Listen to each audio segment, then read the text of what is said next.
പാർലമെന്റിന്റെ ബജറ്റ് സമ്മേളനത്തിന് ഇന്ന് തുടക്കമാകും. രാഷ്ട്രപതിയുടെ നയപ്രഖ്യാപന പ്രസംഗത്തോടെയാണ് സമ്മേളനം തുടങ്ങുക. ഇരു സഭകളെയും സംയുക്തമായി രാഷ്ട്രപതി അഭിസംബോധന ചെയ്യും. നാളെ രണ്ടാം മോദി സർക്കാരിന്റെ അവസാന ബജറ്റ് ധനമന്ത്രി നിർമ്മല സീതാരാമൻ അവതരിപ്പിക്കും. വാർത്തയുടെ വിശദാംശങ്ങളുമായി സജീവ് സി വാര്യർ ചേരുന്നുണ്ട്. സജീവ്, രണ്ടാം മോദി സർക്കാരിന്റെ അവസാനത്തെ സമ്മേളനം, ഇടക്കാല ബജറ്റ് നാളെ അവതരിപ്പിക്കാൻ പോകുന്നു. എന്താണ് വിവരങ്ങൾ? അഭിലാഷ്, ഇന്ന് തുടങ്ങുന്ന ബജറ്റ് സമ്മേളനം 10 ദിവസമാണ് നീണ്ടു നിൽക്കുന്നത്. സമ്മേളനത്തിന് നാളെ 11 മണിക്കാണ് നിർമ്മല സീതാരാമൻ ബജറ്റ് അവതരിപ്പിക്കുക.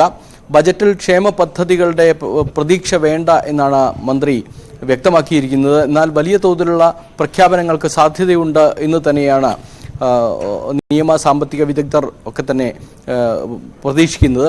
ഏതായാലും മോദി സർക്കാരിൻ്റെ അല്ലെങ്കിൽ കഴിഞ്ഞ 20 വർഷത്തെ ചരിത്രം എടുത്തു നോക്കിയാൽ ബജറ്റ് സമ്മേളനങ്ങളിൽ, അതായത് അവസാന ഇടക്കാല ബജറ്റുകളിലൊക്കെ തന്നെ സംഭവിച്ചിട്ടുള്ളത് ഇത്തരം പ്രതീക്ഷകൾ നൽകുന്ന പലതരത്തിലുള്ള പ്രഖ്യാപനങ്ങൾ പ്രതീക്ഷിക്കപ്പെട്ടിരുന്നു. അതുകൊണ്ട് അത്തരത്തിലുള്ളൊരു രീതി തന്നെയാണ് മോദി സർക്കാർ കുറെ കൂടി ഭംഗിയായി നടപ്പിലാക്കിയത്. മോദിയുടെ 2 സർക്കാരുകളുടെയും ഈ കഴിഞ്ഞ കാലത്തെ കണക്കെടുത്ത് പരിശോധിച്ചാൽ ഇത്തരത്തിലുള്ള കൃത്യമായ വാഗ്ദാനങ്ങൾ നൽകുകയും ആ വാഗ്ദാനങ്ങൾ നടപ്പിലാക്കുന്നു എന്ന് വ്യക്തമാക്കി ആളുകളെ പ്രീതിപ്പെടുത്തുകയും ചെയ്യുന്ന, ജനങ്ങളെ പ്രീതിപ്പെടുത്തുകയും ചെയ്യുന്ന ഒരു രീതിയാണ് മോദി സർക്കാരിൻ്റെ പ്രത്യേകത. ഇപ്പോൾ ഒട്ടേറെ പ്രശ്നങ്ങൾ നേരിടുന്നുണ്ട്. പ്രതിപക്ഷം എത്രത്തോളം ദുർബലമാക്കാമെന്നുള്ള പ്രതിപക്ഷത്തെ എത്രത്തോളം ദുർബലമാക്കാമെന്നുള്ള ശ്രമം നടത്തുന്നതിനിടെ തന്നെ വരാനിരിക്കുന്ന പ്രത്യാരോപണങ്ങളെ ഉപയോഗിച്ച് തടുക്കുകയും ഒപ്പം പ്രചരണങ്ങൾ നടത്തുകയും ചെയ്യുക എന്ന രീതി ഇപ്പോൾ BJP അവലംബിക്കുന്നുണ്ട്. അതിൻ്റെ ഭാഗമായി കിസാൻ മോർച്ച അടക്കമുള്ള സംഘടനകൾക്ക്, പരിവാർ സംഘടനകൾക്ക് നിർദ്ദേശങ്ങൾ നൽകി കഴിഞ്ഞിട്ടുണ്ട്. പുതിയ പ്രഖ്യാപനങ്ങളുടെ അടിസ്ഥാനത്തിലായിരിക്കും അത്തരത്തിലുള്ള പ്രചരണങ്ങൾ ഇത്തരം സംഘടനകൾ നടത്തുക.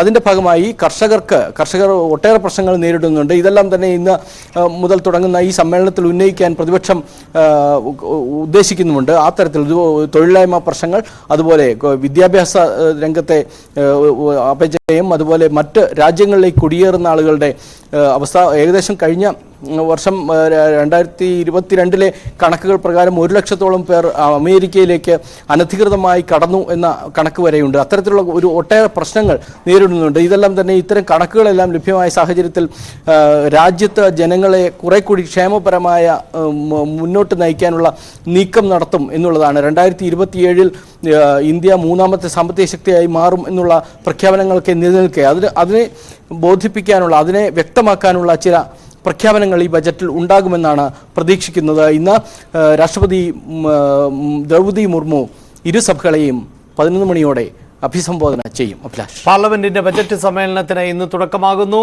രണ്ടാം നരേന്ദ്രമോദി സർക്കാരിന്റെ അവസാനത്തെ ബജറ്റ് സമ്മേളനമാണ് ആരംഭിക്കുന്നത്. ബീഹാറിന് പിന്നാലെ